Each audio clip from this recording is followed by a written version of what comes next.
أشهد أن لا إله إلا الله أستغفر الله نسألك الجنة ونعوذ بك من النار أشهد أن لا إله إلا الله أستغفر الله نسألك الجنة ونعوذ بك من النار أشهد أن لا إله إلا الله أستغفر الله نسألك الجنة ونعوذ بك من النار اللهم إنك عفو كريم تحب العفو فاعف عنا اللهم إنك عفو كريم تحب العفو فاعف عنا اللهم إنك عفو كريم تحب العفو فاعف عنا يا كريم بسم الله الرحمن الرحيم الحمد لله رب العالمين والصلاة والسلام على سيدنا محمد الفاتح لما أغلق والخاتم لما سبق ناصر الحق بالحق والهادي إلى صراطك المستقيم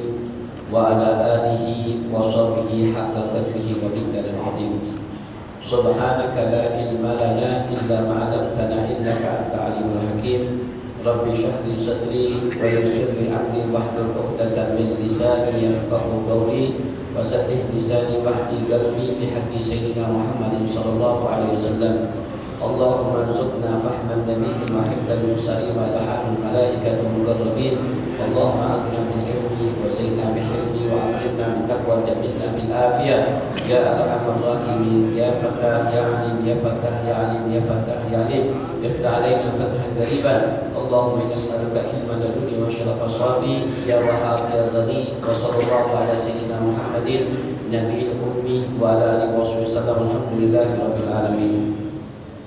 Ma'asyiral hadirin rahimakumullah, alhamdulillah segala puji dan syukur kehadirat Allah Subhanahu wa taala yang masih memberikan kita suatu nikmat yang sangat besar, yaitu nikmat sehat walafiat.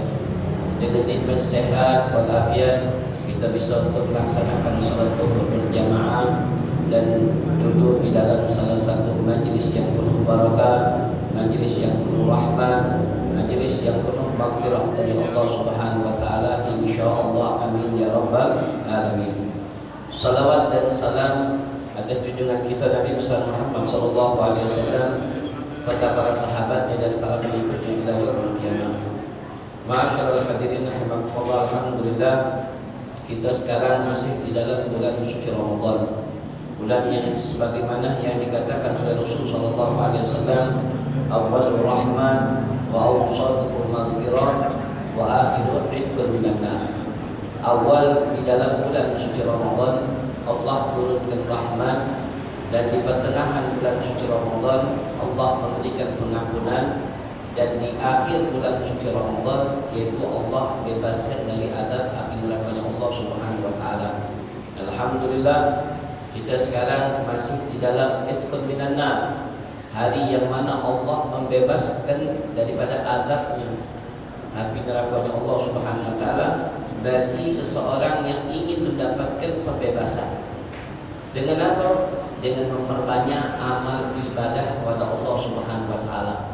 Sebagaimana diriwayatkan oleh Siti Aisyah radhiyallahu anha, karena Rasul sallallahu alaihi wasallam, adapun Rasul sallallahu alaihi wasallam ketika masuk di akhir Ramadan, di akhir-akhir Ramadan, maka Rasul sallallahu alaihi wasallam memperkuat ikatan pinggangnya. Maksudnya apa? Memperkuat lagi ibadahnya dibandingkan dari awal-awal Ramadan.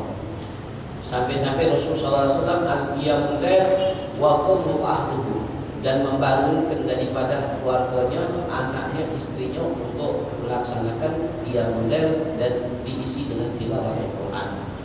Jadi dikatakan oleh Pak ulama mengambil daripada hadis Nabi Muhammad SAW, yaitu awakhir Ramadan untuk kita memperbanyak amal, memperbanyak ibadah kepada Allah.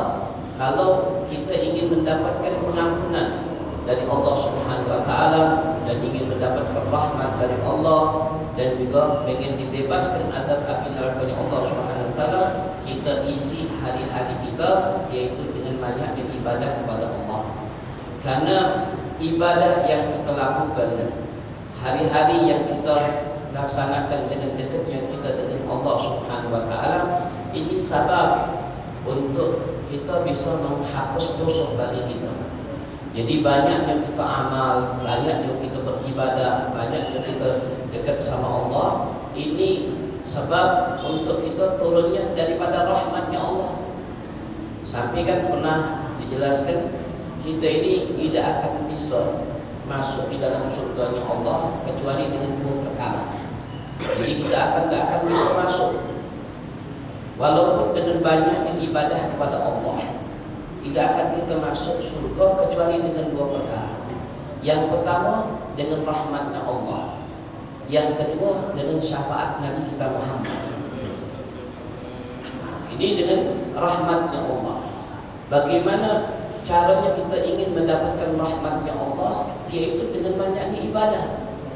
Tapi bukan disebabkan dengan banyaknya ibadah tersebut kita bisa menjadi orang yang bisa masuk surga, tidak. Tapi dengan rahmatnya Allah kita bisa masuk surga. Nah, ini kebalikan seperti itu. Nah, ini pernah diceritakan di dalam kitab An-Nasaidiyah dan juga di dalam hadis Riyadhus Shalihin disebutkan di zaman itu Rasulullah SAW menceritakan ada orang yang beramal selama 500 tahun beribadah kepada Allah, tidak pernah melakukan maksiat, amal ibadah kepada Allah, tidak pernah melakukan maksiat, sampai dia meninggal dalam keadaan sujud. Subhanallah, kalau kita perhatikan ini pasti masuk surga. Lama 500 tahun beribadah kepada Allah. Maka Rasulullah menjelaskan, kata Rasulullah, pemuda ini ditimbang daripada amalnya, katanya, ya Allah, katanya, masukkan pemuda tersebut, katanya, surga dengan rahmat. Maka kata pemuda tersebut, ya Allah, jangan engkau masukkan surga dengan rahmatmu, tapi masukkan surga dengan amal ibadahku, ya Allah. Kata Allah, kalau seandainya mau ditimbang amal ibadahnya 500 tahun dengan rahmat yang Allah berikan seperti nikmat mata, maka ditimbang lebih unggullah nikmat mata dibanding amalnya selama 500 tahun ibadah kepada Allah. Itu baru nikmat mata. Kenapa? Dengan mata dia bisa mentilawat Al-Quran. Dengan mata dia bisa untuk beraktivitas untuk dekat sama Allah. Walhasil banyak nikmat mata ini bermanfaat dibandingkan amalnya selama 500 tahun. Akhirnya kata Allahnya, masukkan dianya di dalam neraka, kata Allah. Kata pemuda tersebut, ya Allah, jangan kau masukkan dengan amalku, tapi masukkan dengan rahmatmu. Akhirnya pemuda tersebut dimasukkan oleh Allah dalam surga dengan rahmatnya Allah Subhanahu wa ta'ala. Nah ini, tapi jangan kita balik, ya, jangan kita, Ustaz, anak sudah tidak mau beribadah, nyari rahmat Allah. Nah, nyari rahmat Allah dengan apa? Dengan banyak ibadah. Tapi dengan ibadah belum tentu mendapatkan daripada orang yang baca masuk surga.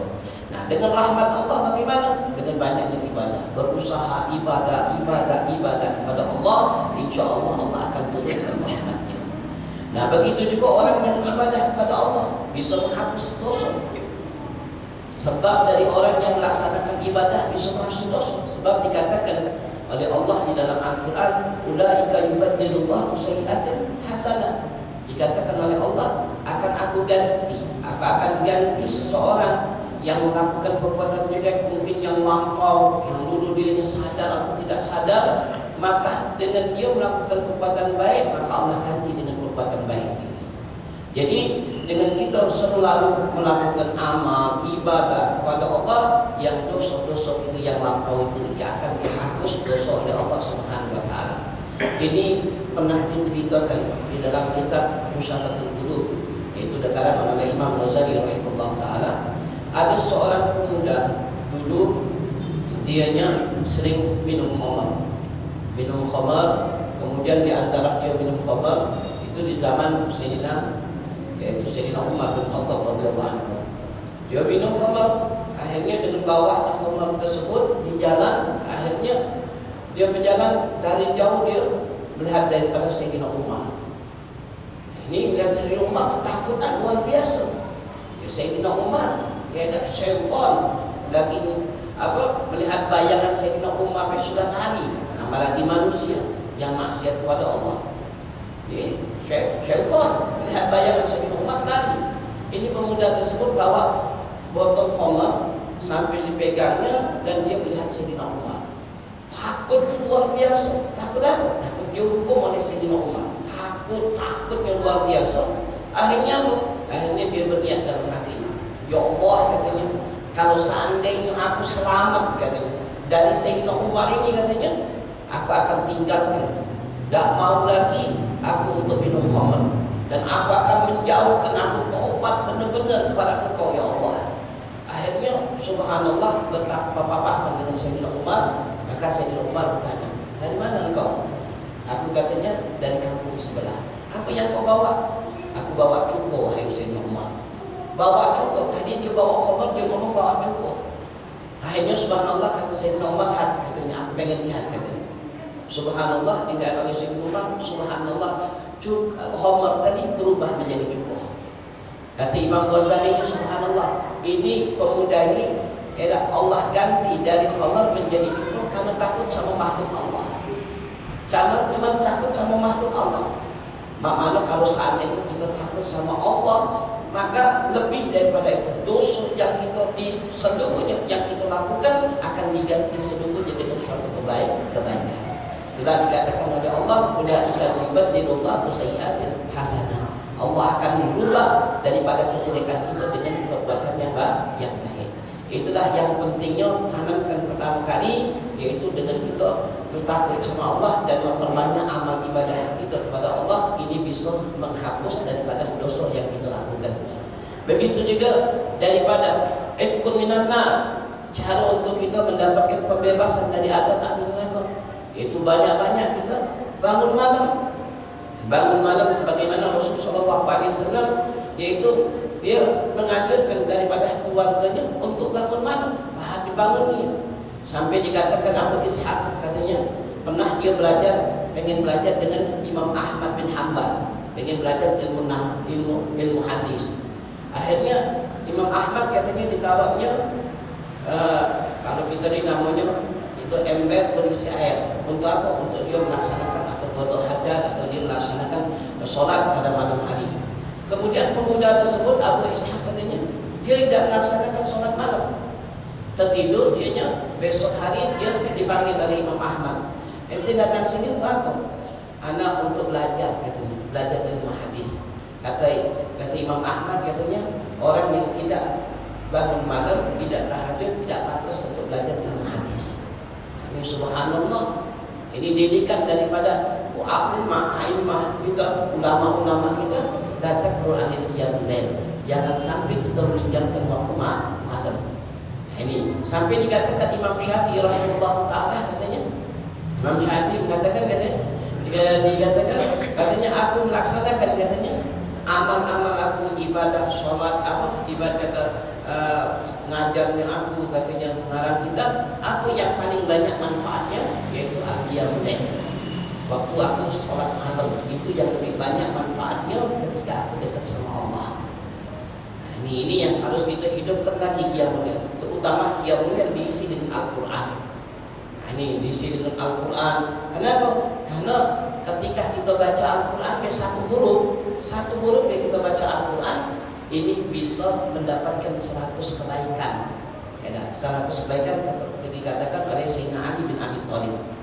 100 kebaikan satu huruf. Kalau seandainya kita baca alif lam mim, alif itu 1, lam 1, mim 1, berarti kita sudah mendapatkan 300 kebaikan di sisi Allah Subhanahu wa taala. Kalau kita baca lagi banyak, nah ini subhanallah, berapa banyak di dalam Al-Qur'an? Berapa ribu di dalam Al-Qur'an? Berapa banyak yang kita akan mendapatkan nilai-nilai ibadah yang sangat besar di sisi Allah Subhanahu wa taala. Jadi ada bagian ayam, sisa daripada waktu bagi kita, mungkin ada 3 hari, maka sempatkan waktu kita untuk bangun malam, untuk kita baca Quran, dan kita sempatkan membaca. Malu kadang-kadang yang minggu yang lalu kan kita sudah bahas tentang masalah yaitu al-haya bin nafsi, malu dengan diri kita masing-masing. Kenapa? Berapa banyak sekarang ini kita sudah menghafalkan Al-Quran? Berapa banyak kita sekarang ini yaitu yang sudah kita lakukan amal-amal yang menghidupkan sunnah Nabi kita Muhammad SAW. Kalau saat ini kita anggap bulan suci Ramadan seperti bulan-bulan yang lain, malu tanamkan rasa malu. Kalau seandainya dalam hati kita rasa malu, insya Allah kita akan semangat untuk selalu beribadah kepada Allah Subhanahu wa Ta'ala. Nah ini sampai dikatakan oleh Imam Ahmad bin Hanbal, wajar kalau Imam Ahmad yaitu pernah dianya kalau orang yang biasa dia bermimpi di zatnya Allah, dia mimpi melihat zatnya Allah, maksudnya melihat Allah di dalam mimpi. Ada memungkinkan kalau ulama kalau mimpi di dalam mimpi, tapi kalau yang qadha tidak, kecuali Nabi kita Muhammad. Imam Ahmad dia pernah mimpi, ya dah, karena Imam Ahmad tahulah dewek gitu, dia bisa menghatamkan Al-Quran, dia buatnya di dalam rumahnya itu berbentuk kuburan. Jadi pernah ada sahabat bertanya, ya Imam Ahmad, engkau tidurnya di mana?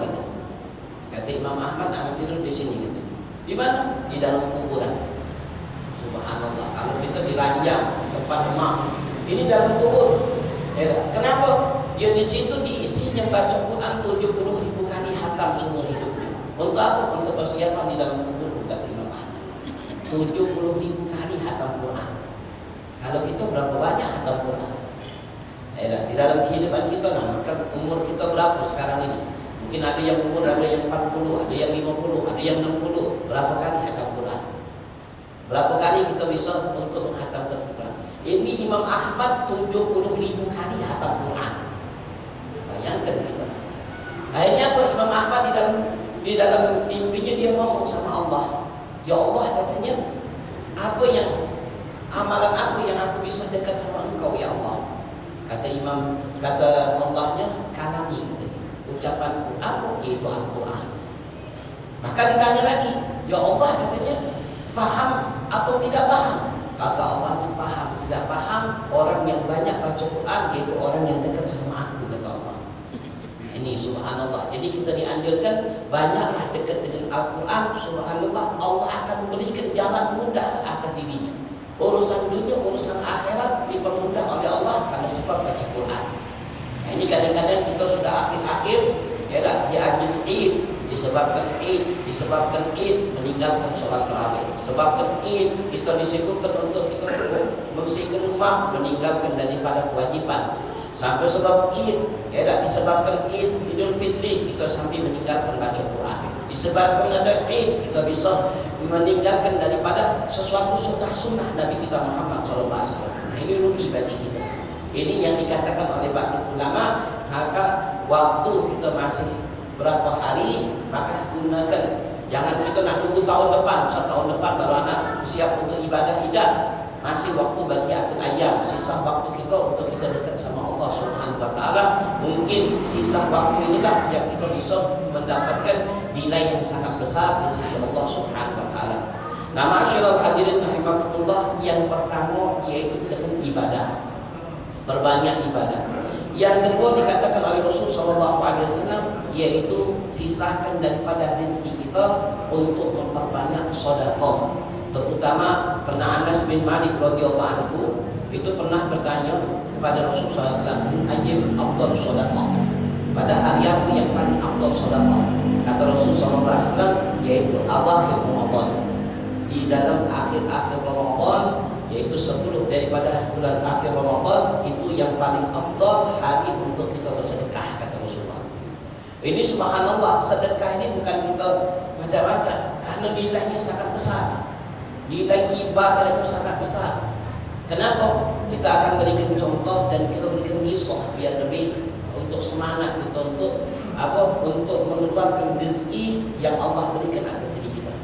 Yang pertama, kenapa kata Rasulullah SAW, orang yang sedekah itu bisa memanjangkan umur. Jadi kalau kita pengen panjang umur, banyak-banyak sedekah. Kenapa? Ini pernah diceritakan di zaman dulu, pernah Nabi Allah Ibrahim. Nabi Allah Ibrahim, karena waktu itu didatangi tamu tamuka untuk mengantarkan ibarat kata undangan. Betapa dia pengen menikah. Maka setelah ini akhirnya sudah ngomong panjang, akhirnya keluar tamu tersebut. Maka malaikat Israel datang, kata Israel, wahai Nabi Allah Ibrahim, siapa tadi? Itu tamu sekalian muridku, kata Nabi Allah Ibrahim. Katanya, dia mau apa? Dia mau menikah. Kata malaikat Israel, mungkin umurnya tidak sampai esok, katanya. Kenapa? Mungkin pada malam apa akan cabut nyawa. Akan dia dicabut nyawa. Maka Nabi Allah Ibrahim ini tergerak hatinya untuk memberitahukan kepada si bulan tersebut biar dia menikahnya waktu malam, jangan waktu siang, takut dia dah meninggal. Akhirnya apa? Katanya baru nak melangkah kakinya sudah Nabi Allah Ibrahim balik lagi. Kenapa? Katanya ini sudah sunatullah, ini sudah ditentukan oleh Allah. Nah, besok Nabi Allah Ibrahim datang perjamuan akad nikah. Subhanallah, laki-laki tadi tidak meninggal, masih sehat. Sampailah besok dia ngomong, ditunggunya sampai seminggu masih sehat, tidak meninggal. Sampailah ditunggunya lagi sampai setahun 2 tahun tidak meninggal. Akhirnya malaikat Israel pernah datang kepada Nabi Allah Ibrahim. Wahai malaikat, katanya kau bohong sama aku. Katanya fulan bin fulan akan meninggal ketika dia nak melaksanakan akad nikah. Kenapa umurnya masih panjang sampai sekarang belum meninggal? Katanya aku pengen nak mencabut nyawanya, aku ditahan oleh Allah. Karena Nabi Allah Ibrahim bertanya lagi, kenapa ditahan? Karena dikatakan dia pada malam itu katanya sebelum dia nak melaksanakan akad nikah, dia menginfakkan separuh daripada hartanya untuk fakir miskin. Subhanallah, dia punya harta separuh hartanya itu untuk fakir miskin seluruhnya. Jadi separuhnya untuk dia. Inilah Allah memanjangkan umurnya. Ini subhanallah. Jadi kalau orang yang sering bersedekah, Allah panjangkan umurnya. Ini bagi siapa? Bagi orang yang selalu bersedekah. Ini yang harus kita terutama di dalam bulan akhir awal Ramadan, perbanyaklah sedekah. Kenapa? Karena sedekah ini salah satunya untuk kita panjang umur dan juga akan mendapatkan nilai ibadah yang sangat besar di sisi Allah. Seperti apa? Mani min adzabil kubur. Bisa mencegah daripada azab. Di dalam kitab khusus yang umat Muhammadiyah yang dikarang oleh Syekh Muhammad bin Alwi bin Abbas Al-Maliki, itu disebutkan di dalam kitab juga ada dalam kitab Riyadhus Shalihin disebutkan oleh Imam Nawawi rahimahullah taala, disebutkan katanya ada seorang rahib atau pendeta pada saat itu ibadahnya luar biasa, 60 tahun ibadah kepada Allah. Dia ibadah terus, ibadah kepada Allah 60 tahun, tidak pernah melakukan maksiat kepada Allah. Kemudian dia pengen ziarah kepada saudaranya, dia turun gunung pengen nak ziarah kepada saudaranya. Akhirnya di dalam pertengahan ketemu dengan seorang perempuan yang ditemui perempuan yang tidak benar, perempuan nakal. Sudah tahu kan 60 tahun tidak pernah melihat perempuan, jadi ketemu perempuan yang nakal lagi, ngomong, akhirnya naudzubillah dari melakukan perbuatan maksiat sampai 6 hari. Riwayat katanya berzina dia sampai 6 hari. Akhirnya dia sadar dia taubat kepada Allah, tidak jadi dia untuk sampai ke tempat saudara. Dia memutuskan dia balik lagi katanya, balik lagi ke tempat taubatnya, dia balik lagi, kemudian sampai dia balik lagi dan dia beribadah bertaubat kepada Allah dan lama lagi meninggal. Maka Rasulullah menceritakan akhirnya kata Rasulullah SAW, pemuda tersebut ditimbang oleh Allah amalnya selama 50 tahun 60 tahun dia beramal ibadah kepada Allah dengan maksiat dengan 6 hari baik maksiat. Lebih unggullah maksiat dengan 6 hari dibandingkan amal dengan 60 tahun. Nah, jadi kita jangan sombong dengan amal kita banyak, ibadah kita banyak, tapi kita lalaikan dengan maksiat kepada Allah. Maksiat 6 hari ini lebih unggul dibandingkan amal kita 60 tahun beribadah kepada Allah. Ini subhanallah. Sampai kata Allahnya masukkan dia ini masuk di dalam neraka. Maka ada satu amalan yang datang. Amalan datang, tunggu dulu katanya, aku termasuk amalan dia. Aku ikut timbang katanya. Kata pemuda tersebut, kapan aku beramal? Aku tidak pernah melihat amalan ini katanya. Akhirnya ditimbang, subhanallah, lebih unggul dibandingkan maksiat di 6 hari. Lebih unggul. Maka ditanya, setelah dia nak dimasuk ke surga, bertanya, amalan apa yang ini aku punya? Itu amalan yang ketika engkau taubat kepada Allah, katanya, kau taubat, kau menyesali daripada perbuatan kau balik lagi untuk bertaubat. Di tengah jalan ada orang yang minta-minta, orang yang kelaparan, kau dari bekal yang kau punya, katanya kau kasihkan dia. Kemudian kau jalan lagi, ada orang yang minta, yang lapar, katanya kau punya bekal, kau kasihkan lagi dengan dia, katanya. Itulah bekalnya, dikasihkan. Itulah amalan yang bisa menolong dia kelak di yaumul qiyamah. Kenapa? Karena kan sedekah bagi orang yang benar-benar dalam keadaan kelaparan. Nah, ini subhanallah. Jadi pentingnya kalau orang yang melakon, orang yang bersedekah, orang yang mengeluarkan infak daripada hartanya, maka dia akan diselamatkan daripada azabnya Allah Subhanahu wa taala. Nah, ini yang dikatakan oleh Nabi kita Muhammad sallallahu alaihi wasallam. Ini subhanallah. Kenapa? Karena penting sekali, ya tak? Jadi karena ketika di dalam Al-Qur'an juga Allah jelaskan kan, ketika di dalam diceritakan ketika seseorang itu sudah meninggal, ya Allah kembalikan aku sebentar ya Allah. Baru apa yang dia lakukan, kembalikan sebentar. Apa dia nak melaksanakan sholat, apa dia nak pengen melaksanakan ibadah puasa, apa dia nak menghidupkan sunnah, tidak. Fa'at as-sadaqu, ya Allah aku pengen infakkan seluruh hartaku dan wa aku dan minasabah, pengen menjadi orang muslim, infakkan seluruh hartaku. Apa kata Allah? Kalimatun qailuha. Kalimat ini pernah kau ucapkan waktu di dalam dunia. Di dalam dunia kan ketika kita dalam keadaan sakit, ya Allah aku pengen sedekah. Ini kan sudah sehat, lain lagi ceritanya. Ini kan kita dalam keadaan sakit, mulai terus kita pengen nak beramal ibadah kepada Allah. Ketika sehat, lain lagi ceritanya. Ini yang harus kita, kenapa ini kalimat ini sudah tidak bisa lagi kita ucapkan. Jangan sampai ketika kita menghadap kepada Allah, itu kita dalam keadaan rugi. Dalam keadaan rugi, dalam dan harta kita tidak bisa bermanfaat sama sekali. Ini yang digambarkan oleh Nabi kita Muhammad SAW. Yang terakhir, yaitu sedekah ini akan bayizdad, akan kembali lagi, akan dia kembali, akan Allah tambah lagi. Ini juga kita banyak cipta biar motivasi bagi kita untuk apa? Untuk semangat untuk kita bersedekah dan beramal beribadah kepada Allah. Ini kenapa diceritakan di zaman Nabi Muhammad. Bani Israil Nabi Muhammad. Ada seorang pemuda yang mana pemuda tersebut miskin, minta-minta. Karena Rasulullah ketika itu punya jubah, itu ngomong dengan Siti Aisyah, ya Aisyah simpankan jubahku, kata Rasulullah. Simpankan jubahku ini. Udah. Kemudian Rasulullah didatangi oleh seorang miskin yang kelaparan, yang minta-minta, maka terdapat di rumahnya Rasulullah. Maka Rasulullah bertanya, wahai Siti Aisyah, ada pengemis katanya, minta makanan. Ada tidak di dalam tempat kita, yaitu gandum. Kata Siti Aisyah, ya Rasulullah, katanya sudah 3 hari belum pernah biji gandum, tidak pernah katanya. Subhanallah, Rasulullah itu di rumahnya tidak pernah buat biji gandum, sampai 3 hari. Kadang-kadang Rasulullah itu 3 hari tidak makan. Nah ini subhanallah, kalau kita kenyang terus. Ini Rasulullah 3 hari.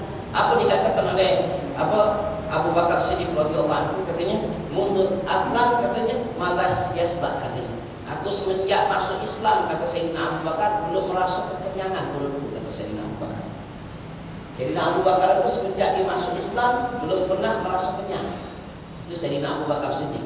Dan diucapkan juga oleh Sayyidina Umar bin Khattab di dalam kitab Riyadhus Shalihin yang karangan Imam Nawawi rahimahullahu taala. Semenjak tapi kalau sebelum Islam dia kenyang terus. Siapa yang tak tahu Abu Bakar Siddiq? Ayo tujak, subhanallah. Semenjak masuk Islam tidak pernah merasa kenyang. Nah ini subhanallah. Jangan di Rasulullah. Kata Rasulullah ngomong, ya Aisyah ambil jubahku, katanya. Ambil jubahku, berikan dengan pengemis ini. Subhanallah, diberikan dengan pengemis. Maka pengemis tadi dan jubahnya Rasulullah senang luar biasa. Oh ini bakal kalau dijual laku besar aja. Akhirnya dibawanya ke pasar. Bawanya ke pasar, dijualnya. Siapa yang pengen beli jubahnya Rasulullah? Ini subhanallah, jubahnya Rasulullah. Ya baunya beda dengan bau yang lain. Pernah Ummu Sulaim itu pernah diajak Rasulullah itu pernah tidur, tidur keringat di bed pakai kapas, ingatnya Rasulullah. Itu dijadikan apa? Dijadikan minyak wangi. Untuk acara akikah diberikan orang ini seluruh wanginya seperti wangi, lebih wangi daripada kasturi, daripada keringatnya Nabi Muhammad. Kalau keringat kita asam, nah ini subhanallah. Kenapa? Ini bau jubahnya Rasulullah. Sahabat pengen ada seorang tujal, orang yang kaya, yang amah, dia ngomong dengan apa? Dengan pembantunya, dengan khadamnya. Khadam katanya, katakan, kau aku terdengar ada orang yang mau jual jubah Rasulullah. Kau beli katanya, kau beli. Kalau seandainya kau dapatkan jubah itu katanya, aku akan bebaskan kau jadi budak katanya. Subhanallah, yang ini tadi tidak mikir lagi, bebas jadi budak. Pergi ke pasar, ditanya siapa yang jual, akhirnya orang yang miskin, pengemis. Dimen, berapa kau mau jual? Katanya, aku mau jual mahal atau tinggi. Berapa kau kabar? Sekian katanya. Subhanallah, kata budaknya juga, beli duit majikannya juga. Kan dia nak jual berapa dia beli. Akhirnya dibeli, dapat sampai dikatakan sampai orang yang miskin itu jadi kaya katanya. Karena apa? Karena sebab daripada membeli jubahnya Nabi Muhammad. Kemudian sampailah dia dapat ngasih tuannya. Ya Sayyid katanya, aku dapatkan jubah Nabi Muhammad. Apa dikatakan oleh Sayyid itu? Sekarang kau merdekakan katanya. Subhanallah, kau merdekakan. Dipegangnya jubah itu, ditakatnya di matanya, dia berdoa, ya Allah, bibarakatil jubahnya Nabi Muhammad, ya Allah, baiklah mataku ya Allah. Subhanallah, berhari-hari Allah ini berikan baik-baik yang mata. Itulah tabaruk namanya. Tabaruk dengan akhar, tambah lagi akhar Nabi Muhammad. Akhirnya disembuhkan oleh Allah matanya. Setelah disembuhkan, dibawanya lagi kepada jubah tadi bawa Nabi Muhammad. Nabi Muhammad kaget. Nabi Muhammad akhirnya tersenyum. Nah ini jubah yang aku kasih dengan pengemis. Kenapa bisa ada lagi? Bagaimana ceritanya? Diceritakanlah. Selesai, dibaliknya lagi, ya Rasulullah, ini jubah engkau ya Rasulullah. Maka Rasulullah ngomong sama Siti Aisyah, ya Aisyah katanya, lihat katanya, sabab daripada sedekah katanya, ada wong miskin pacak jadi kaya, wong yang budak pacak jadi merdeka, wong yang buta pacak sembuh. Kata Rasulullah. Jadi ya, dan balik lagi kepada sayyidnya yang kuat. Kenapa? Sababus sedekah. Jadi orang yang miskin pacak jadi kaya, wong yang budak pacak merdeka, kemudian yang buta pacak sehat, dan balik lagi kepada sayyidnya, wala yanqus say, tidak kurang sedikit. Kenapa? Sababus sedekah. Nah inilah penting kalau kita sedekah, maka nilainya sangat besar di sisi Allah Subhanahu wa taala. Nah terutama di awal Ramadan, maka benar-benarlah bagi ayat sisa daripada waktu kita untuk memperbanyak yaitu ibadah kepada Allah dan memperbanyak sedekah yang kita beri. Yang terakhir yaitu sebagaimana yang dikatakan oleh Nabi kita Muhammad SAW di dalam kitab Riyadhus Shalihin, hadis yang sahih, dikatakan apa? Ketika sahabat bertanya, kata Rasulullah, fatasaddaqu, kata Rasulullah, bersedekahlah, kata Rasulullah, bersedekahlah. Maka sahabat bertanya, ya Rasulullah, in lam yastati sadaqah ya Allah. Ya Rasulullah, kalau seandainya kami tidak mampu untuk bersedekah ya Rasulullah, bagaimana kalau tidak kasih duit? Nah, sedekah kan mana tidak kasih duit? Banyak sahabat itu kan banyak yang tidak kasih duit, banyak muhafaz. Sebagian dari sahabat ada yang punya, ada juga yang tidak kasih duit. Maka kata Rasulullah, dosa itu bisa sedekah. Bantu orang yang untuk mengeluarkan sedekah. Seperti apa? Bantu bawa, ada orang yang punya sedekah, kita bagikan sedekahnya. Bantu, ada orang yang bawa barangan, kita bawakan. Yang kita bantu bagi orang yang pengen bersedekah. Maka sahabat bertanya, "Fa'inna biastati ya Rasulullah." Kalau tidak mampu juga, mana ya Rasulullah? Kan kita ni kadang-kadang nak mengangkat tak mampu. Kalau kita dalam keadaan tua, kuat, tak kuat. Maka kata Rasulullah, amal ma'ruf, kata Rasulullah. Wa'mur bil ma'ruf, ajak orang tersebut untuk berbuat baik. Jadi kita berbuat baik, ayo duduk majlis ilmu, ayo kita duduk solat berjamaah, ayo kita untuk mengajak orang-orang yang berbuat baik. Itu kata Rasulullah SAW. Maka sahabat bertanya juga, ya Rasulullah, fa'ilam yastati ya Rasulullah. Kalau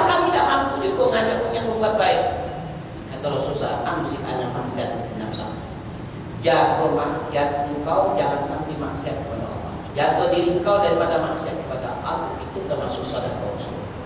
Jadi kalau kita tak bisa untuk sedekah, tak bisa untuk bantu sedekah dasar, tak bisa untuk kita mengajak orang yang berbuat baik, haruslah kita jaga diri kita daripada maksiat. Itu termasuk sedekah kata Rasulullah SAW. Nah, insyaAllah Allah SWT memberkati majlis kita dan ditambah keimanan kita, dan insyaAllah Allah SWT mengampuni usul hadir kita. Wa akhir batin, amin ya rabbal alamin. Bismillahirrahmanirrahim.